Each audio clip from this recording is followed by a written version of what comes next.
Everyone, now हम लोग है ना किंग्स फार्मर्स एंड नाउन्स के पार्ट सेकंड के ऊपर आते हैं। इससे पहले वाले वीडियो में मैंने आपको पार्ट फर्स्ट जो है उसके बारे में मैंने आपको एक्सप्लेन किया था। नाउ पार्ट सेकंड के अंदर हम लोग है ना जिस सब टॉपिक को लेंगे वो है new notions of kingship. Kingship का मतलब होता है government which is ruled by a king. अगर हम लोग बात करें तो है ना मौर्यंस के डिक्लाइन के बाद में हमारे इंडिया के अंदर किंगशिप को लेकर कई सारे चेंजेस जो हैं वो इस समय स्टैब्लिश हुए। बेसिकली जब हम लोग है ना न्यू नोशंस की बात करेंगे तो इसमें हम लोग है ना सबसे इम्पोर्टेंटली हम लोग बात करेंगे साउथ इंडिया के अंदर किंगशिप जो है उसको लेकर कौन कौन से चेंजेस जो है वो 3rd सेंचुरी BC के बाद में हमारे सामने आते हैं। इसमें हम लोग 2 सब टॉपिक्स को कवर करेंगे। पहला जो है cheap and kings in south और दूसरा जो है that is divine Kings. Basically जब हम लोग साउथ इंडिया की बात करते हैं तो यहाँ पर हमारे सामने cheap and kings in south जो है उसको लेकर कुछ एस्पेक्ट्स जो है वो इस चैप्टर के अंदर दिए गए हैं। जैसे सबसे पहला अगर हम लोग बात करें that is chiefdom of the Cholas, Cheras and Pandyas emerge. 3rd century BC south India के अंदर हम लोग देखें तो कई सारे चेंजेस आए। इन चेंजेस में से बेसिकली सारी चेंजेस जो है आइदर या तो सदर्न कर्नाटका या फिर तमिलनाडु या फिर सम पार्ट ऑफ केरला जो है यहाँ पर ये स्टैब्लिश हुए। बेसिकली 3rd सेंचुरी BC के बाद में हम लोग देखते हैं कि यहाँ पे 3 मेजर डायनेस्टीज जो है इन्होंने अपने रूल को एक पावरफुली तरीके से स्टैब्लिश किया। इनमें से चोलास, चेरास एंड पांड्यास ये तीनों किंगडम जो है इनका एमर्जेंस हमारे सामने आता है।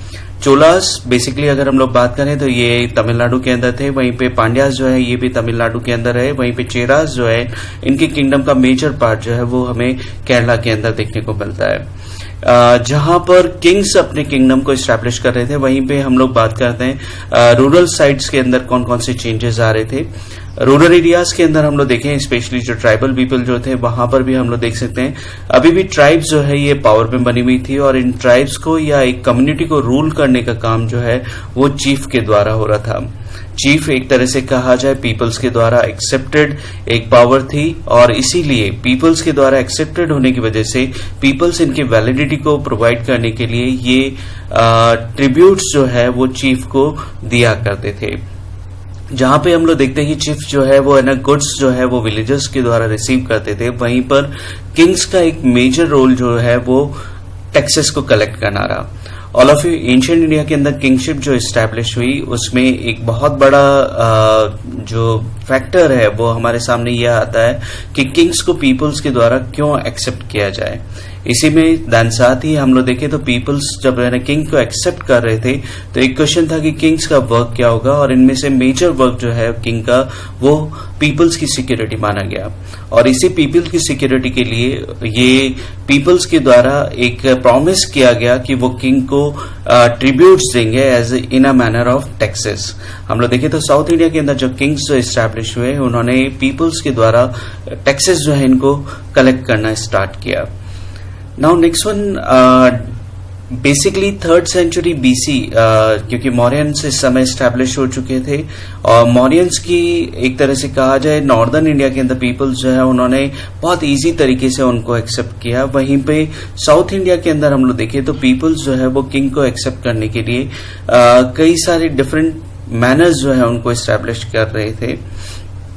बेसिकली जब हम लोग है ना एक और सब टॉपिक की जिसकी हम लोग बात करते हैं वो है डिवाइन किंग्स का। डिवाइन किंग्स एक तरह से कहा जाए इसको हम लोग एक तरह से ये कह सकते हैं कि किंग को एज ए रिप्रेजेंटेटिव के रूप में या इक्वल टू गॉड के रूप में ट्रीट करना। ये एक किंगशिप मेथड था जो कि हमारे इंडिया के अंदर किंग्स के द्वारा इजीली इसको फॉलो करने की कोशिश की गई। हम लोग देखें तो इसके जब हम लोग डिवाइन किंग की बात करते हैं तो इसके लिटरली मीनिंग के अंदर हम आ सकते हैं that is to present themselves superior. That's mean आप है ना अपने पीपल्स से ज्यादा अपने आप को सुपीरियर बताते हैं और देन साथ ही अपनी सुपीरियरिटी को एक्सप्लेन करने के लिए आप अपनी वर्शिपिंग जो है उसको भी स्टार्ट करते हैं। नाउ ये डिवाइन किंग की जो थ्योरी है ये काफी हद तक उसी बात पे एग्री करती है कि आप किंग्स को पीपल क्यों एक्सेप्ट करेंगे और दैट्स व्हाई इसीलिए पीपल्स के द्वारा अपनी वैलिडिटी को प्रूव करने के लिए किंग्स जो है उन्होंने डिवाइन पॉलिसी जो है इसको उन्होंने एस्टैब्लिश किया। बेसिकली हम लोग हमारे इंडिया के अंदर देखें तो डिवाइन किंगशिप की जो सबसे पहली जो क्लेमिंग हमें जो मिलती है that is by the Kushans, जो कि हमारे इंडिया के अंदर चाइना से आए थे और आने के बाद में इन्होंने हमारे नॉर्दर्न इंडिया स्पेशली कश्मीर और इसके आसपास का जो रीजन है यहाँ पे एज ए रूलर के रूप में ये इस्टेब्लिश हुए। हम लोग देखें तो कुशान के जो किंग्स जो थे उन्होंने डिवाइन किंगशिप की पॉलिसी को इजीली अडॉप्ट किया। हम देखें तो उसके लिए उन्होंने कई सारे डिफरेंट मैनर्स जो है वो इस्टेब्लिश किए। जैसे सबसे पहले ये जो कुशान किंग्स जो थे इन्होंने अपने टाइटल जो है वो देवपुत्रा जो है उसको उन्होंने इस्टेब्लिश करना शुरू किया। देवपुत्रा है या महाराजा धीराजा है, ऐसे कई सारे टाइटल्स जो है इनका क्लेम कुशान्स के द्वारा किया गया। कुशान्स ने न केवल टाइटल को यूज किया बल्कि हम लोग देखें तो उन्होंने अपने कॉइन्स जो है उन कॉइन के ऊपर इन टाइटल्स को एक तरह से मिंट किया और इन पीपल्स जब इन कॉइन्स को देखते थे तो डेफिनेटली कुशान किंग्स की जो डिवाइन पॉलिसी जो है वो एस्टैब्लिश होते हुए हमारे सामने आती है। न केवल टाइटल्स का क्लेम होना या कॉइन्स का मिंट करना, बल्कि हम लोग देखें तो कुशान्स का एक और कंट्रीब्यूशन जो हमारे इंडिया के अंदर मिलता है वो है स्टैचूज का। हम देखें तो जो कुशान किंग्स जो थे इन्होंने अपने लार्ज स्केल के ऊपर स्टैचूज जो है उनको बिल्ड करने की एफर्ट्स किए। हमारे सामने बहुत सारे ऐसे स्टैचूज आते हैं जो कि कुशान किंग्स के द्वारा बनाए गए थे। स्पेशली आपकी टेक्स्ट बुक के अंदर एक स्टैचू जो है वो कनिष्क का दे रखा है जिसके अंदर उनके डिवाइन किंगशिप जो है उसका रिफ्लेक्शन हमें देखने को मिलता है। नाउ यहीं पे जब हम लोग डिवाइन किंगशिप की बात करते हैं तो ऐसा नहीं कि केवल कुशान्स जो है रूलर जो थे उन्होंने ही डिवाइन किंग को इस्टेब्लिश किया, बल्कि हम लोग देखें तो आने वाले जो है ना नेक्स्ट जो डायनेस्टीज जो थी उन्होंने भी अपनी डिवाइन पॉलिसी जो है उसको उन्होंने कंटिन्यू बनाए रखा। इसी डिवाइन किंग्स की अगर हम लोग बात करें तो इसका हमें काफी बड़ा रिफ्लेक्शन जो है या काफी बड़ा इस्टेब्लिशमेंट जो है वो हमें गुप्ता डायनेस्टी के अंदर मिलता है। ऑल ऑफ ये 3rd सेंचुरी बीसी के अंदर मौर्यन डायनेस्टी स्टैब्लिश हुई। वहीं पे 3rd सेंचुरी एडी के अंदर दैट्स मीन ऑलमोस्ट 600 ईयर के बाद में हम लोग देखें तो नॉर्दर्न इंडिया के अंदर एक और न्यू डायनेस्टी जो है उसका इमरजेंस मिलता है जिसको हम लोग गुप्ता डायनेस्टी के नाम से बुलाते हैं। गुप्ता डायनेस्टी के अंदर हम लोग देखें तो इसमें स्टैब्लिश करने वाले जो श्रीगुप्त थे, इसके बाद में चंद्रगुप्ता, देन चंद्रगुप्ता सेकेंड, और इसी के साथ में हम लोग देखें तो एक बहुत फेमस किंग जो कि गुप्ता डायनेस्टी के अंदर हुए वो समुद्रगुप्ता थे। डिवाइन किंग्स की हम लोग बात कर रहे थे। गुप्ता रूलर्स ने अपने इन डिवाइन किंग्स की पॉलिसी को उन्होंने अडॉप्ट किया और इसीलिए उन्होंने किंग्स की प्रेज के लिए प्रशस्ति जो है उनको कंपोज करना स्टार्ट किया। हम देखें तो हमें प्रशस्ति का मतलब होता है एक जो कोर्ट के अंदर जो पोएट है जो एक तरह से किंग को प्रेज करने का काम करता है, वो अपने पोएम्स लिखता है और इन पोएम्स को डिफरेंट जो इंस्क्रिप्शन है उन इंस्क्रिप्शन के ऊपर उनको मार्क करने का काम किया जाता है। हम देखें तो जब हम लोग समुद्रगुप्ता की बात करते हैं तो यहाँ पर एक प्रशस्ति हमारे सामने आती है जो कि समुद्रगुप्ता के कोर्ट पोएट हरिसेना के द्वारा लिखी गई थी और इस प्रशस्ति को प्रयाग प्रशस्ति के नाम से बुलाया गया क्योंकि ये हमें इलाहाबाद जो उस समय प्रयाग के और आज भी प्रयागराज के नाम से जाना जाता है यहाँ पर हमें मिली है। इस प्रशस्ति के अंदर समुद्रगुप्त जो है उसको इक्वल टू गॉड के रूप में इसमें ट्रीट किया गया है। ये प्रशस्ति जो है ये संस्कृत के अंदर लिखी गई थी और इस प्रशस्ति को देखकर हम लोग कह सकते हैं कि गुप्ता रूलर्स जो थे उन्होंने डिवाइन किंग की पॉलिसी को उन्होंने बहुत इजीली एक्सेप्ट किया। नाउ जहां हम लोग देखें तो किंग्स जो है उनके अंदर डिवाइन किंगशिप की पॉलिसी आ रही थी, वहीं पे दूसरी तरफ हमारे सामने एक क्वेश्चन आता है कि कंट्री साइड दैट्स मीन जो रूरल एरियाज हैं, दैट्स मीन जो पीपल जो कि विलेजेस में रहते हैं वहां पे कौन कौन से चेंजेस आ रहे थे। बेसिकली आप हमेशा ध्यान रखिएगा हिस्ट्री का एक बहुत बड़ा सेटबैक, एक ड्रॉबैक जो हमारे सामने आता है, एक बहुत बड़ी पिक्यूलिटी जो है ना हिस्ट्री की आती है वो ये है कि एक लॉन्ग टाइम तक हिस्ट्री जो है वो केवल रूलर्स के साथ में इस्टेब्लिश रही। दैट्स मीन रूलर्स की हर एक्टिविटी को हिस्ट्री के अंदर लिखा गया या फिर उसको है ना एक तरह से कहा जाए कंपाइल किया गया, लेकिन वहीं पे कॉमन पीपल्स को लेकर हम लोग देखें तो हमारे पास में सोर्सेज जो है ये काफी स्मॉलर हो जाते हैं। जब हम लोग ना एंशिएंट इंडिया के अंदर जब हम कंट्री साइड पीपल्स की बात करते हैं तो यहाँ पर हमारे सामने कई सारे प्रॉब्लम्स जो है वो आनी शुरू होती है। जैसे फॉर एग्जांपल जब हम लोग कंट्री साइड की बात करते हैं तो हमारे सामने पहला जो सब पॉइंट जो आता है that is popular perceptions of king. Basically हम लोग कह सकते हैं कि उस समय किंग्स जो क्योंकि वो डिवाइन किंग की पॉलिसीज को एक्सेप्ट कर रहे थे, दैट्स व्हाई इसीलिए हम लोग है ना इजीली गैस कर सकते हैं कि पीपल्स जो है वो किंग को एक्सेप्ट कर रहे थे एज ए रूलर के रूप में, लेकिन ऐसा नहीं है। हम लोग देखें तो हमारे सामने ऐसे कई सारे सोर्सेज आते हैं जो कि ये बताते हैं कि किंग्स जो है उनको क्रिटिसाइज भी किया जाता था। जैसे फॉर एग्जांपल हमारे सामने जातका टेल्स आती हैं, पसतंत्रा टेल्स आती हैं, और यहाँ पर हम लोग देखें तो है ना इसमें किंग्स जो है उनको बाकायदा क्रिटिसाइज भी किया है, और उसकी क्रिटिसिज्म का एक बहुत बड़ा बेस जो है वो टैक्स पॉलिसी को लेकर रहा है, जिसको पीपल्स के ऊपर एक तरह से इम्पोज किया जाता था। नाउ यहीं पे हम लोग देखें तो हमारे सामने कंट्री साइड के अंदर किंग्स जो है उनको लेकर एक और हमारे पास में पॉइंट जो आता है, दैट इज इंक्रीजिंग प्रोडक्शन के लिए कौन कौन सी स्ट्रैटेजीज जो है वो किंग्स के द्वारा एस्टैब्लिश की जा रही थी। हम देखें तो है ना किंग जो है वो अपने ना एरियाज के अंदर अपने ना प्रोडक्शन, एग्रीकल्चर प्रोडक्शन जो है उसको लेकर डिफरेंट स्ट्रैटेजीज जो है उनको एस्टैब्लिश किया करते थे।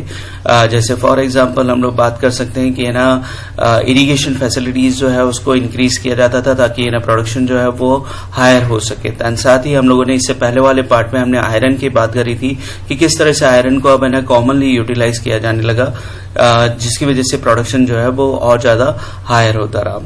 देन साथ ही जब प्रोडक्शन हायर हुआ तो हम लोग देखते हैं कि इसका सबसे बड़ा जो इफेक्ट जो हमारे सामने आता है वो रूरल सोसाइटीज के ऊपर आता है कि किस तरह से रूरल सोसाइटीज जो है वहां पे डिफरेंसेस जो है वो क्रिएट होने स्टार्ट हुए। हम देखते हैं कि जैसे जैसे प्रोडक्शन बढ़ा वैसे वैसे पीपल्स जो है उनकी अर्निंग्स बढ़ी, और इस अर्निंग की वजह से सोशल डिस्पैरिटीज जो है वो भी हमारे सामने स्टैब्लिश होते हुए देखने को मिलती है।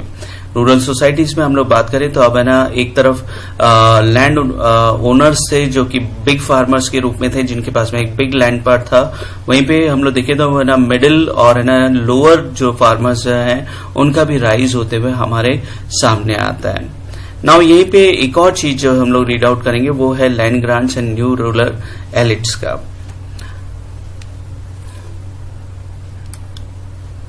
मैंने अभी आपको जैसे बताया पॉपुलर परसेप्शंस ऑफ किंग्स की बात करी थी, इसमें मैंने आपको बताया था कि no accounts by people about their kings, यानी किंग्स जो है उनके बारे में हमें अकाउंट्स जो है वो पीपल के द्वारा हमें देखने को नहीं मिलते। मैंने आपको एग्जांपल दिया था पसंतरा का। मैंने यहाँ पर एक है ना टेल आप देखें तो जातका की एक टेल हमें मिलती है, दैट इज गंडा तिंडू जातका, जो कि है ना एक तरह से कहा जाए पाली के अंदर लिखी गई थी। और इस जातका टेल के अंदर हमें ये मालूम पड़ता है कि पीपल जो है वो किंग को लेकर किस तरह से अपने परसेप्शंस जो है उनको एस्टैब्लिश करते हैं। मैंने आपको बता दिया था कि पीपल जो है वो है ना समटाइम्स हम लोग देखें तो टैक्सेस से बचने के लिए वो पीपल जो है वो अपने किंग को क्रिटिसाइज करते थे, और देन साथ ही अपने आप को सेव करते थे फॉरेस्ट में अपने आप को छुपाकर। नाउ ये सारी बातें जो है ये हमें ना उस समय के एंशिएंट पीरियड के बारे में मिलती है। दैन साथ ही मैंने आपको इंक्रीजिंग प्रोडक्शन के स्ट्रैटेजीज की भी बात करी। मैंने आपको बता दिया था कि किस तरह से ना जो another way to meet the growing demand of taxes was to increase crop production. अगर आपको अपने टैक्स बढ़ाने हैं तो डेफिनेटली आपको अपना क्रॉप प्रोडक्शन जो है उसको आपको डेफिनेटली इंक्रीज करना होगा, और किंग्स जो है वो इसी थ्योरी के ऊपर है ना अपने वर्क को एस्टैब्लिश करते थे। नाउ इस पीरियड के अंदर हम लोग देखें तो आयरन प्लाउ, दैट्स मीन जो आपके प्लाउ है उसका जो ब्लेड है जो पहले वुडन हुआ करता था अब उसकी जगह आयरन को यूटिलाइज किया जाने लगा। और बेसिकली ये हम लोग देखें तो हमारे जो है ना जहां पर एलुवियल सॉइल एरियाज थे, जहां पे काफी हाईली रेनफॉल थी, वहां पर हम लोग देखें तो आयरन प्लाउ को लार्ज स्केल के ऊपर यूटिलाइज किया गया। नाउ जो सेमी एरिड रीजन जहां पे रेनफॉल इतनी ज्यादा हाई नहीं थी वहां पर हम लोग देखें तो ये डेवलपमेंट जो है ये काफी बाद में आया। अब वहां पे मोस्ट ऑफ द टाइम जो है वो वुडन जो ब्लेड है उसी को यूटिलाइज किया गया प्लाउ शेयर के अंदर। नाउ हिली टेरेन एरियाज के अंदर हम लोग बात करें तो यहाँ पर हो एग्रीकल्चर हमें काफी ज्यादा मिलता है। हो का मतलब कुदाल, जो कि है ना बहुत छोटे एक तरह से कह सकते हैं कि that is a smaller model of plough, और इसको है ना यूटिलाइज किया जाता था पीपल्स के द्वारा। इरिगेशन की हम लोग बात करें तो इरिगेशन मेथड जो है वो इंक्रीज हुए। डेफिनेटली वेल्स और टैंक्स जो है इनका काफी ज्यादा डेवलपमेंट जो है वो हमें इस पीरियड में मिलता है। वहीं पे कैनाल्स के बारे में हम लोग देखें तो हमें काफी लेसर एग्जांपल्स जो हैं वो इस पीरियड के अंदर देखने को मिलते हैं। नाउ रूरल सोसाइटीज, मैंने अभी जैसे इसके टॉपिक को जब मैं एक्सप्लेन कर रहा था तो मैंने आपको एक कंसेप्ट बताया था कि जब इनकम बढ़ती है तो डेफिनेटली सोसाइटी के अंदर डिस्पैरिटीज भी राइज होती हैं। हम देखें तो इस 3rd सेंचुरी BC के बाद से लेकर स्पेशली जब गुप्तास जब राइज हुए तो डेफिनेटली प्रोडक्शन प्राइसेस काफी ज्यादा हायर हुए। प्रोडक्शन के हायर होने की वजह से पीपल्स की अर्निंग जो है वो राइज हुई और इसी वजह से रूरल सोसाइटीज जो है वहां पे हमें डिस्पार्टीज जो है वो देखने को मिलती है। जब हम लोग डिस्पार्टीज की बात करते हैं तो हमारे सामने कई डिफरेंट टर्म्स आते हैं जिनके बेस के ऊपर हम लोग कह सकते हैं कि डिस्पार्टीज जो है ये एस्टैब्लिश हो रही थी। जैसे हम लोग इस बात करें तो यहाँ पर हमारे सामने डिफरेंट टर्म्स आती हैं। जैसे पहला जो है दैट इज गहपति, ये एक कॉमन टर्म थी जो कि इस समय पाली टेक्स्ट जो है उसके अंदर यूटिलाइज की गई और इसका मतलब था हेड और master of the house hold. एक फैमिली के जो मास्टर, एक फैमिली का जो हेड होता था उसको गृहपति के नाम से बुलाता था, जो कि उसकी पावर को, जो कि उसकी पोजीशन को शो करता है। इसी तरह से हम लोग बात करें तो तमिल लिटरेचर संगम टेक्स्ट जो है वहां पर हम लोग देखें तो है ना पीपल्स के बीच में जो डिस्पार्टीज थी उसको बहुत कॉमनली डिस्कस किया गया है। ऑल ऑफ ये संगम टेक्स्ट बेसिकली हम लोग देखें तो ये सदर्न इंडिया के अंदर जब रूलर्स जो मैंने पहले आपको डिस्कस किया, तमिलकम में जो 3 मेजर जो रूलर्स जो राइज हुए, चोला, शेराज और पांड्यास, इनके कोर्ट पोएट्स जो थे उन्होंने अपनी पोएम्स को उन्होंने कंपाइल करना स्टार्ट किया और यही कंपाइलेशन जो है इसको संगम लिटरेचर के नाम से बुलाया गया।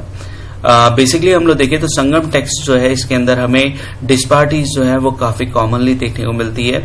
इसमें हम लोग देखें तो है ना जैसे फॉर एग्जांपल इसमें फार्मर्स जो है उनके डिफरेंट कैटेगरीज को इसमें एक्सप्लेन किया गया है। जैसे वेलालर जिसका मतलब होता था लैंड ओनर्स, देन उछावर हम लोग देखें तो इसको मतलब होता था प्लाउमैन जो कि कॉमन फार्मर के रूप में, और इसी तरह से हम लोग देखें तो समहाउ संगम टेक्स्ट जो है वो हमें आदि माई के नाम, जिसको आप स्लेव्स कह सकते हैं, गुलाम कह सकते हैं, उसके बारे में भी हमें इंफॉर्मेशन देता है। सो एक तरह से आप ये कह सकते हैं कि सदर्न इंडिया के अंदर हमें स्लेवरी जो है उसके एग्जाम्पल जो है वो भी हमें कॉमनली मिलते हैं। नाउ इसी टॉपिक में हम लोग बात करेंगे एक और बहुत इंपॉर्टेंट जो टॉपिक आपके दे रखा है, that is land grants. Basically land grants का मतलब अगर आप बहुत सिंपल मैनर के अंदर हम लोग कहें तो आपने देखा होगा कि किंग्स जो है वो अपने एम्पायर को पीपल्स के बीच में डिस्ट्रीब्यूट करते थे और ये पीपल्स जो है ये उनके वो लोग होते थे जो कि काफी लॉयल थे। इसी को हम लोग लैंड ग्रांट्स के नाम से बुलाते हैं। लैंड ग्रांट्स एक तरह से कहा जाए ये कंसेप्ट था जो कि हमारे एंशिएंट इंडिया के अंदर एस्टैब्लिश हुआ और इसके बारे में हमें कई सारी इंफॉर्मेशन मिलती है। जैसे लैंड ग्रांट्स की सोर्सेज की अगर हम लोग बात करें तो हमारे पास में कॉपर प्लेट्स अवेलेबल होती हैं जो कि ना एक सिंबल है जो कि ये बताती है कि ना लैंड जो है उसको किस तरह से यूटिलाइज किया जाता था। ये कॉपर प्लेट जो है इसके ऊपर बाकायदा लैंड के बारे में काफी हद तक जो डिटेल्स है उन डिटेल्स को लिखे जाने का काम किया करता था। हम देखें तो इन्हीं कॉपर जब प्लेट्स को जब है ना हिस्टोरियंस के द्वारा जब है ना इसको रीड आउट किया गया तो इसमें एक बहुत पिक्यूलियर फैक्ट जो है वो हमें मालूम पड़ा, और ये पिक्यूलियर मैं इसलिए वर्ड यूज कर रहा हूं, इसको मैं बाद में एक्सप्लेन करूंगा। ये फैक्ट था एक लैंड जो डोनेशन जो है उसकी प्लेट के ऊपर प्रभावती गुप्ता जो कि डॉटर ऑफ चंद्रगुप्ता सेकेंड जो कि गुप्ता डायनेस्टी के थे और जिनकी मैरिज जो है वो वाकाटका जो कि ना मिडिल और सदर्न है ना इंडिया के अंदर एस्टैब्लिश हुए उनके साथ, उनके एक प्रिंस के साथ में हुई। और बाद में हम लोग देखें तो जो वाकाटका किंग जो है उनकी डेथ हो गई और उनकी डेथ के बाद में प्रभावती गुप्ता ने एक पीरियड के अंदर एज ए रूलर के रूप में भी अपने आप के रोल को प्ले किया। हम देखें तो ये लैंड ग्रांट की जो प्लेट है इस प्लेट के ऊपर प्रभावती गुप्ता के द्वारा लैंड ग्रांट का एक डिस्क्रिप्शन जो है वो इसके ऊपर बताया गया है। नाउ ये पिक्यूलियर मैंने इसलिए कहा क्योंकि हम जानते हैं एंशिएंट इंडिया के अंदर विमेन्स जो है उनको पास में प्रॉपर्टी रहती थी या नहीं रहती थी, ये एक बहुत बड़ा क्वेश्चन है। दाएं भाग जैसे जो टेक्स्ट हैं वो भी हमें प्रॉपर्टी का डिवीजन जो है वो विमेन्स के बीच में एक्सप्लेन नहीं करते।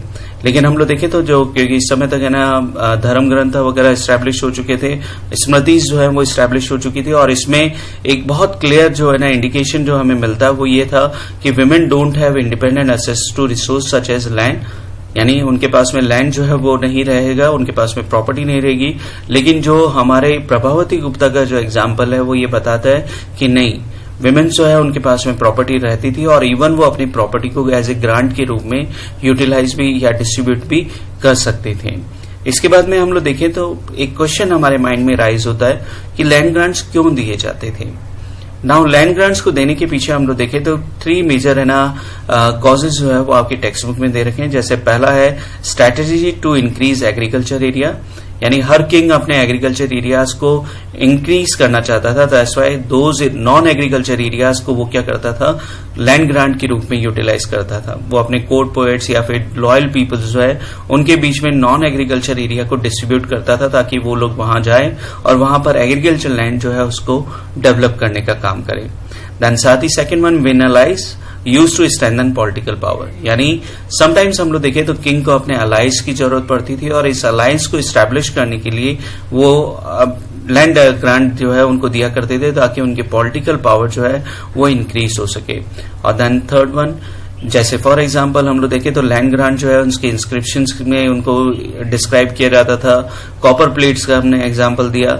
जब ये इंस्क्रिप्शंस वगैरह के ऊपर जब डिस्क्रिप्शन होता था तो डेफिनेटली लैंड ग्रांट के द्वारा एक किंग जो है वो अपने आप को सुपरमैन या फिर एक सुपर पावर के रूप में अपने आप को बताने की कोशिश करता था। Thank you all of you.